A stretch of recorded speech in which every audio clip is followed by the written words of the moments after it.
Hey, today we're going to talk a little bit about value claims, right? So let's review a little bit about the three basic types of claims: fact, value, and policy. And then we'll look at how value claims really differ from fact claims. So first, we've got our three types of claims. We've got our fact claims,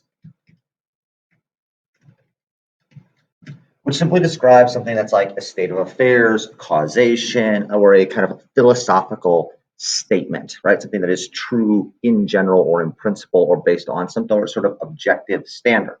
So a fact claim about slavery might be something like slavery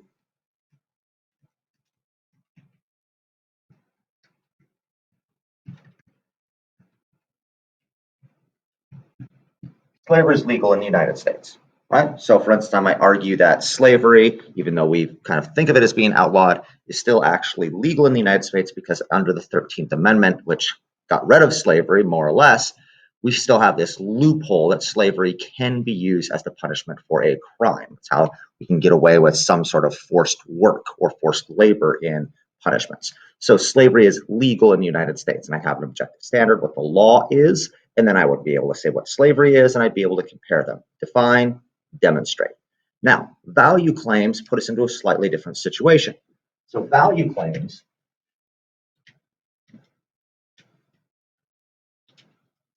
put us in a situation of evaluating something, the subject of our sentence, based on not an objective standard, but rather something that we need some sort of intersubjective agreement on. So we'll get into that a little bit today.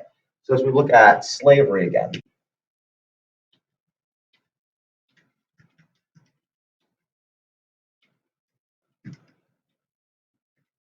right?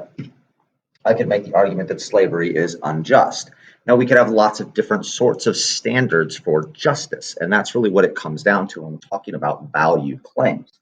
So we're going to look at that. Now, just as a case of review, though, we should make sure we still understand that saying something is legal doesn't mean we should do it. Saying something is unjust doesn't mean we necessarily shouldn't do it.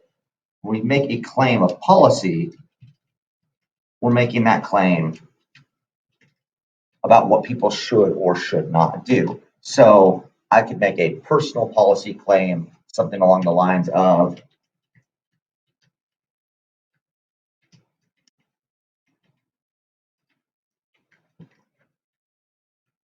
you should not have slaves, right? Hopefully none of you do.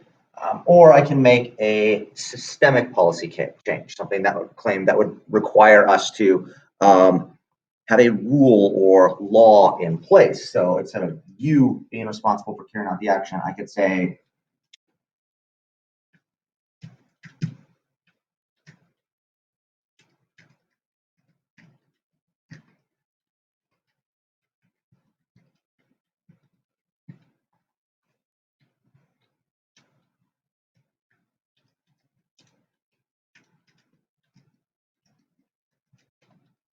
that the United States government should ban all forms of slavery. And you'll notice that this takes things to a different level. And also that they're more complicated statements in terms of what we're doing.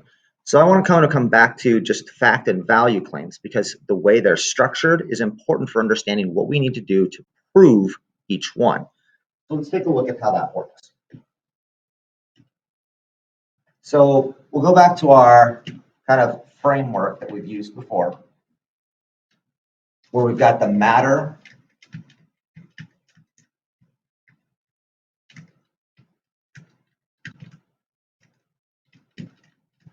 under consideration, what we're talking about. And in both cases here, we're talking about slavery. And then we've got what we call our problematic, what we're trying to prove about the matter under consideration.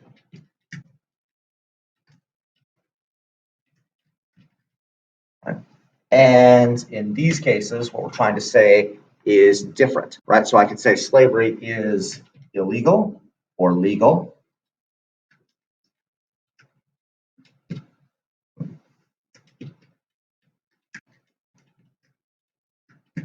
Now, I'm using unjust because it's a very similar kind of word in our heads to what we think of as legal, right? We think of something as legal being just. But what this does is say, like, we want a standard for justice other than the law, something beyond the law that justifies our evaluation of the matter under consideration, right? So if you think of it this way, in general, a fact claim is redefining the matter under consideration. It's showing a kind of equivalence. Slavery is illegal. While saying slavery is unjust, grammatically is still making that equivalence claim. What it's doing is that problematic term evaluates slavery. It has a value. It's sort of a good or bad in some way.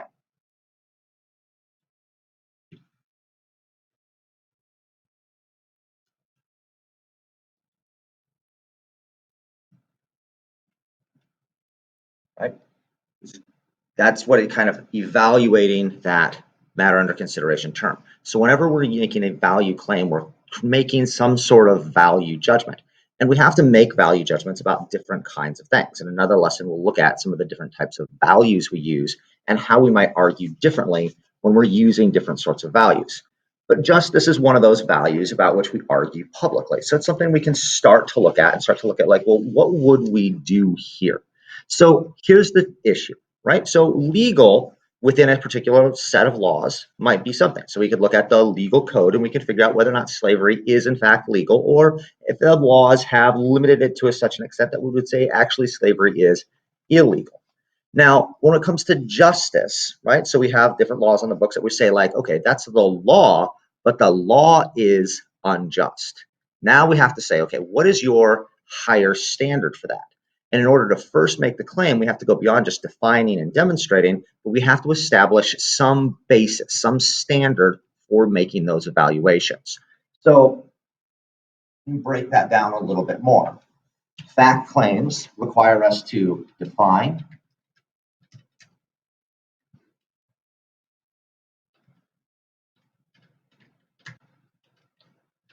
and demonstrate, right? What is legal or not legal? What is slavery? Does slavery actually fit that standard for defining that term? Justice asks us for something else. We need what we call a standard or a set of criteria. Now, the thing is about criteria is it works pretty much similarly to what we would use when we're using a defining standard for like what is legal, only that's objective.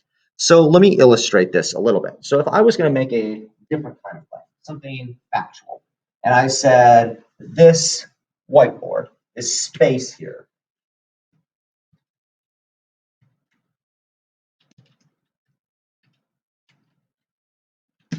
is 6 feet long, right? You'd say like, okay, no problem, Mr. Dimick. You can prove that, right? You can define what I mean by this board. I mean, not the whole wall, which I could write on, but I'm talking about the lit space, right? Including that edge. That's 6 feet long. So I've defined what it is. Okay, now how would I demonstrate that? No problem. I've got it. About 6 feet tall. There we go. Pretty close. It's 6 feet. Now, maybe that's enough to convince you. Maybe you're like, I didn't really care how long the board was in the first place. It's not a big deal to me. But let's say instead of a board, we're talking about, let's say, an entryway. And you've got something 6 feet wide that you're trying to get through that entryway. And you're like, I got to know, is that entryway actually 6 feet long? And I was like, sure, man. Yeah, close enough. You'd be like, no, no, no, no, no. I mean, is it actually 6 feet wide? Right? Can I actually get through there? And I'm like, yeah, sure. I just measured it. What are you talking about?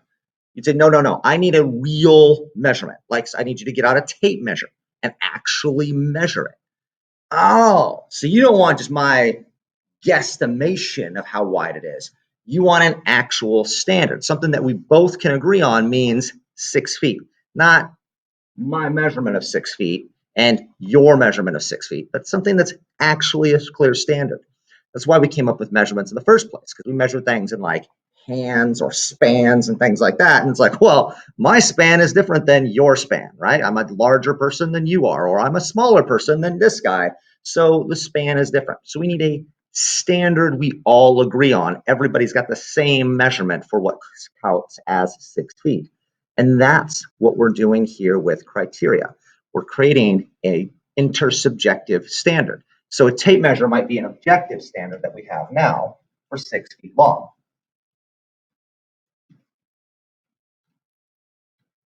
Criteria are a kind of measurement that we use in the same way. They set up a standard that everybody can agree to. So if we come back to our claim,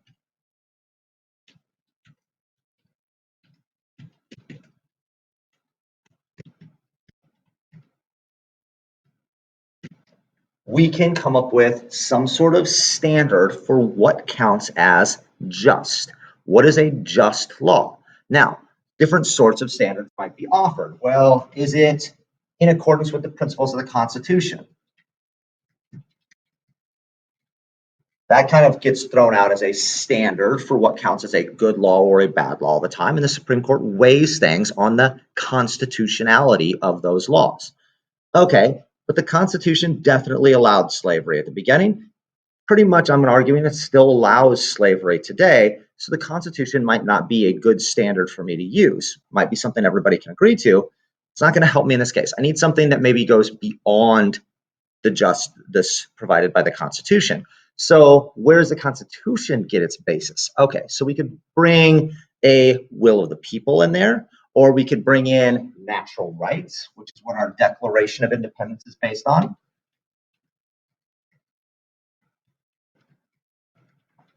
Right? So if I've got an American audience and I say, like, listen, we can define justice.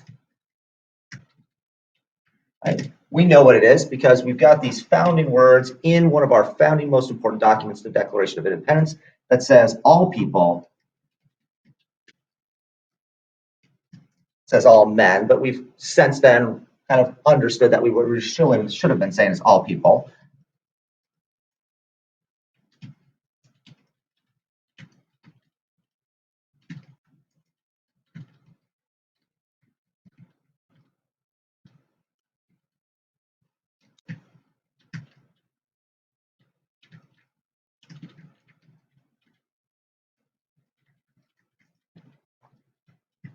Right? Have the rights to life, liberty, and the pursuit of happiness. Okay? So that's what constitutes a just law. Now, if I can get my audience to agree with that, and that seems like a reasonable standard for people to agree with, that's what I have to establish first, then I can start to go about defining what slavery is and how it does not meet that reasonable standard of what makes something just. Right? So when we start arguing about values, the first thing to do is create that standard. Right? What do we mean by something that is just or unjust? What is the good or bad in this case? And if we can define that in a way that most people would agree with, then we can start to prove those value claims. So what we've done here is rather than having an objective standard,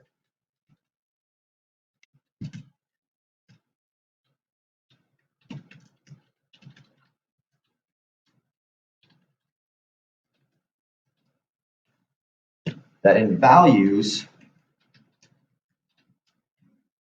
it's not simply a matter of subjective preference, but we have what's called an intersubjective.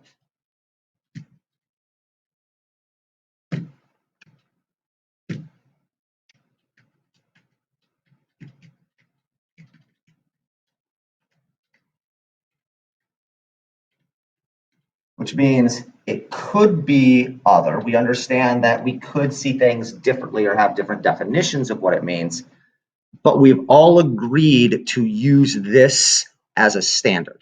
So it works best within a particular community or within a particular relationship between a speaker and audience where we can recreate that kind of agreement.